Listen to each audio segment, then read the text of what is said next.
Đời người sinh ra ai cũng muốn mình sang giàu, đời người sinh ra ai cũng muốn mình đẹp xinh.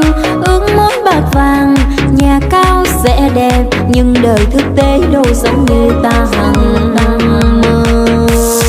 Dòng đời mưu sinh ganh ghét nhau vì trừ tiền, cuộc đời bon chen vất vả vì kế sinh nhai. Cơm áo gạo tiền, bốn ba sự người, chỉ mong cuộc sống sẽ có ngày tốt đẹp.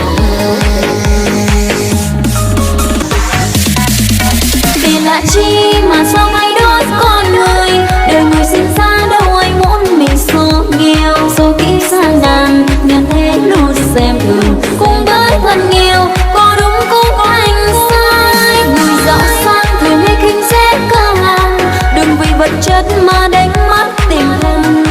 Sống ở nhân gian tình nghĩa mãi lâu bền.